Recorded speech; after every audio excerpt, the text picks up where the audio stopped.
Ada Mami? Ada.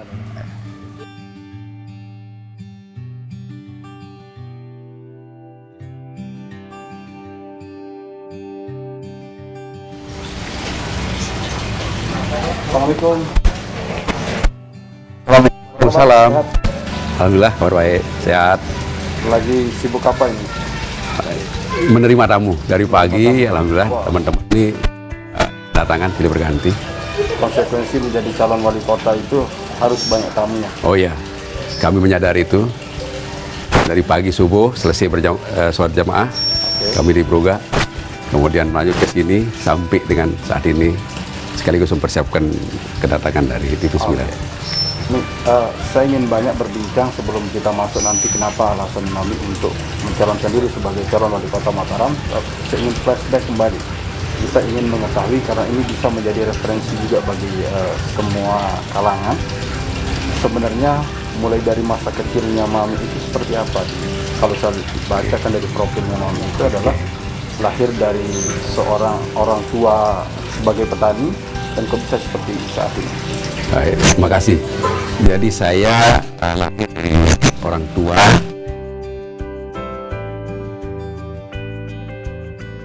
ibu sebagai ibu rumah tangga, pedagang. Sehingga saya lahir di lingkungan yang memang pedagang. Itu saya sudah mulai diajar berjualan. Dan pada saat SMP, di kala libur, saya setiap pasaran saya datangi. Kalau penjual ikan asar, tapi lumayan besar lah zaman itu kan, ikan asin, kemudian terasi dan seterusnya. Jadi saya sudah terbiasa dengan berjualan. Ini waktu kecilnya sering ikut jualan berjualan. Ya. Kemudian apa yang sudah mulai beranjak start seperti itu dengan background ketika waktu masih kecil? Jadi karena saya lahir di lingkungan seperti itu, tidak sedikit pun ingin menjadi pamong yang baik. Karena orang tua saya dulu, saya panggil Mami ya, itu lahirnya adalah pernah menjadi PNS, tetapi kemudian berhenti dan menjadi petani dan saudagar. Artinya bapaknya Mami juga dulu pernah jadi Pernah menjadi PNS, tapi dia berhenti kemudian dia berjualan. Nah, kemudian ketika saya sekolah, obsesi saya hanya ingin menjadi PNS karena saya melihat zaman itu ya, PNS inilah yang paling tenang hidupnya, paling keren. Jadi hanya itu aja, tidak ada yang lain gitu. Sekolahnya di mana? Saya pertama kecil di Kopang, di SD di Kopang, kemudian SMP juga di Kopang, sempat SMTP, SMA 3 sekarang di Mataram tahun 74, kemudian pindah ke Praia tahun 75, 76, kemudian tahun 78 saya masuk di Fakultas Peternakan Unra. Artinya cita-cita mulai dari kapan itu? Cita-citanya mulai tertanam untuk menjadi seorang abdi negara atau ASN itu sejak kapan? Ini kayak orang sekolah gitu ya. Saya kan berkarir, alhamdulillah dapat puncak tertinggi karir saya sebagai sekda. Oke, sebelum kita masuk ke sana, tapi mulai bercita-cita sebagai seorang ASN itu kapan? Oh, kalau itu sejak saya SMA, saya tidak ingin melanjutkan, tapi ingin menjadi PNS. Dan saya tes 2 kali tidak lulus sebagai PNS. Kemudian baru masuk ke Fakultas Peternakan. Artinya itu karena Mami melihat bahwa orang tua atau bapak itu sebagai ASN kemudian terpatri niat untuk menjadi seorang ASN. Tidak, karena begini, kehidupan seorang swasta itu fluktuatif. Ada kalanya naik, ada kalanya turun. Sementara saya lihat kalau PNS zaman dulu itu rata-rata aja, memang tidak terlalu hebat, tetapi dia tidak pernah susah gitu loh. Itu adalah benar, mungkin lingkungan ya, karena saya hidup di lingkungan kampung zaman itu. Nah, kemudian di Mataram sama juga, zaman tahun 70-an, 80-an itu kan masih keren kita jadi PNS gitu. Nah, artinya setelah tamat SMA di Mataram gitu, kemudian melamar sebagai PNS 2 kali gagal. Akhirnya baru masuk kuliah. Nah, waktu saya masuk kuliah semester 1 dan 2, saya tes lagi. Ikut tes, tapi tidak lulus. Nggak lulus lagi. Berarti 3 kali nggak lulus? Nggak, 2 kali. 2 kali. Jadi waktu saya lulus SMA, saya tes nganggur kan setahun. Saya buka bengkel, ya. Kemudian saya masuk tahun 78. Sempat tes lagi. Buka bengkel. Ya, bengkel kecil-kecilan lah. Memang background di SMA-nya SMK atau seperti Nggak SMA, tapi saya seneng apa namanya kutak-kutik sepeda motor dulu. Artinya memang ada ketertarikan dan untuk menjadi seorang pernah kursus dan lain sebagainya. Tidak, otodidak saya. Otodidak. Karena ada kakak saya yang bisa bengkel, kemudian saya ikut. Zaman itu kan mobil satu-satunya ada di Kopang ya, mobil orang tua saya. Oh gitu. Jadi buka bengkelnya di mana? Di rumah aja. Itu sambil kuliah? Tidak, nganggur setahun kan, tahun 77. Oh sebelum masuk kuliah nganggur dulu? Nganggur 1 tahun. Oke. Buka bengkel berapa lama? Semasa sebelum kuliah, Berarti 1 tahun? 1 tahun aja. 1 tahun buka bengkel, Buka bengkel, kemudian baru melanjutkan kuliah. melanjutkan kuliah. Apakah setelah masuk kuliah bengkel itu masih berlanjut? Oh enggak, itu hanya mengisi kosong waktu kita nganggur aja. Artinya kuliah di Fakultas Peternakan. Peternakan di Universitas Mataram. Nah itu yang menarik, kenapa di Fakultas Peternakan itu kan? Karena waktu itu kan ada 8 saudara, tapi yang kuliah 4 orang. Oke. Yang paling besar di Fakultas Hukum. Yang nomor 3 di Fakultas Pertanian. Yang nomor 5 ya di Fakultas Ekonomi. Oke. Nah saya nomor 6, ya kan? Di antara 4 fakultas yang belum ada peternakan, jadi saya masuk aja peternakan. Hanya sesimpel itu alasan? Hanya sesimpel Bukan itu. karena Mami memang senang di dunia peternakan? Tidak, karena memang ya mungkin wawasan saya belum ada tentang itu ya. Oke. Saya mengisi yang kosong, kemudian yang tes itu 99, yang dicari 100. Jadi saya lulus karena Semua lulus? semua lulus. Semuanya lulus. Itu di peternakan sekitar tahun? Tahun 78. Oke, di kuliah 4 tahun?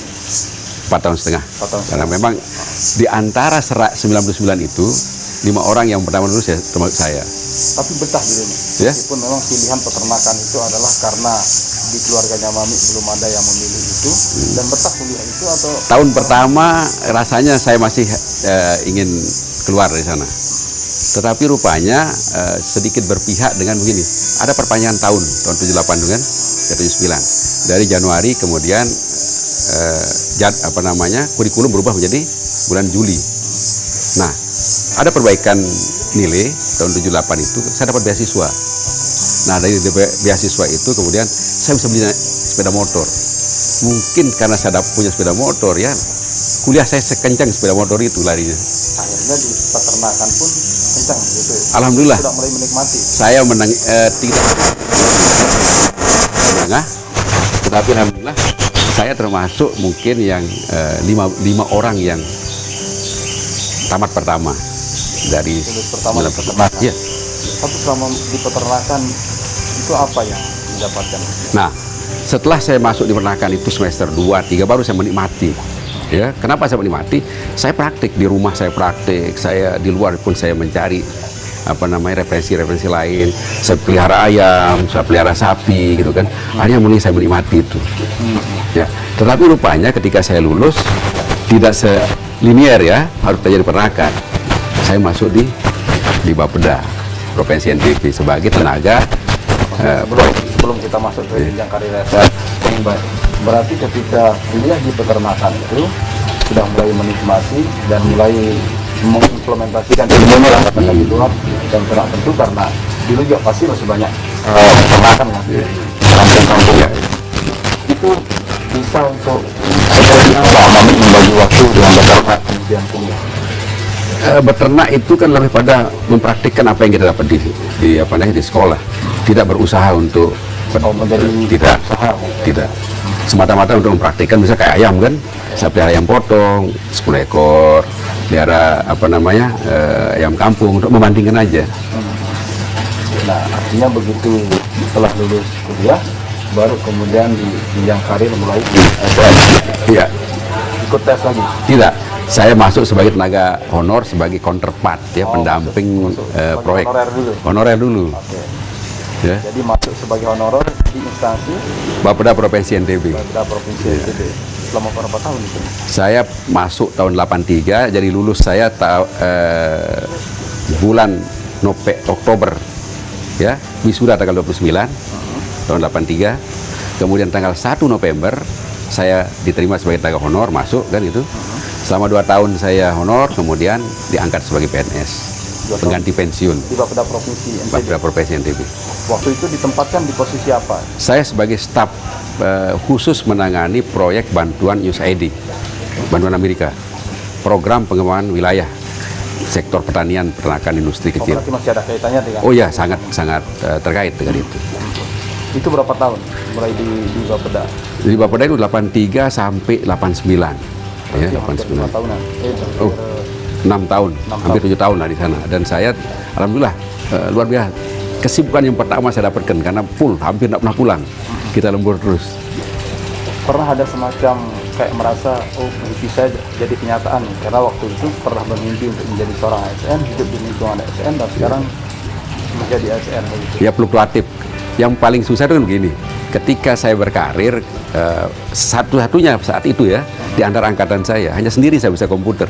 Tahun 83 loh. Tahun 83. 84, 85 ketika mulai dari WS. Bapeda. Iya, di Bapeda Provinsi. Dan saya diperhitungkan lah teman-teman. Tetapi sayangnya ketika promosi, satu-satunya yang dapat promosi hanya saya, tidak dapat. Kalau di sana kan down juga kita. Iya. Ketika lihat teman kita naik. Tapi saya berpikir, sudahlah, saya punya kelebihan di sini, mungkin kekurangan saya di sini. Oke. Ya. Artinya di Bapeda sebagai staf di pertanian dan peternakan, Ya, di bidang ekonomi. bidang ekonomi begitu, berapa tahun menjalani karir di sana? 6 tahun 6 tahun. sampai 89. Oke. Apa yang paling berkesan yang dirasakan oleh Mami di awal-awal pertama menjadi seorang ASN? Ya. Jadi saya kan honor 2 tahun, kemudian menjadi ASN itu. Saya mendapatkan tempat dan pekerjaan yang sesuai dengan bidang saya. Ditugaskan. Iya. Cita-cita. Dan banyak peluang kursus ya. Makanya selalu saya bilang, kalau orang ingin mulai bekerja, bekerja di Bapeda. Karena ternyata Bapeda ini betul-betul menggodok kita dari si brand kita. Maka saya dari awal sudah mulai perencanaan saya sudah, alhamdulillah cukup matang ya. Menyusun APBD bukan sekarang. 183 udah nyusun itu. Sudah mulai. Iya. Dan saya banyak kursus kemudian dari Bapeda saya dikirim kursus. Sehingga tahun 87 saya sempat dikirim ke Bangkok. Sudah keluar negeri ke Bangkok. Iya. 87. 1 bulan untuk kursus tentang informasi informatika. Oh, informasi. Iya, mendalami komputer. Oke. Oh, bangga juga kita walaupun belum dapat jabatan zaman Itu itu. 87 ya. 87. Sudah bisa keluar negeri. Bisa keluar negeri. Nah, Ya. Kenapa Mami yang diutus waktu itu? Karena mungkin saya dilihat saya satu-satunya yang bisa ya Untuk komputer. untuk komputer itu Nah, di AIT Bangkok. oke. Setelah pulang 1 bulan di sana, Ya 1 bulan di sana, ya kemudian lanjut kerjaan, saya dipromosi di Biro Ekonomi di Provinsi NTB, Sekretariat Daerah. artinya setelah Provinsi. 6 tahun. Ya setelah 6 tahun, 6 tahun di Bapeda, Ya. kemudian promosi ke Biro Ekonomi Provinsi. Itu selama berapa? selama hampir 3 tahun. Setelah itu dari Biro Ekonomi Provinsi NTB, saya dimutasi menjadi Kepala Seksi selevel Eselon 4. Tadi Eselon 5 tadi ya. Jadi saya dari Eselon 5, staf Eselon 5, Eselon 4 di Kota Mataram sebagai Kepala Seksi di kantor BPM, Bangdes dulu. BPM itu apa dulu? Badan Pemberdayaan Masyarakat. Pemberdayaan masyarakat, Kalau dulu namanya Bangdes, Pembangunan Desa. pembangunan desa. Ya. Oke, dulu Mami di Bangdes ya. Ya, oke. Bangdes. Itu kita ke dalam dulu. Sambil duduk-duduk. Ya. Oke, siap. Ya.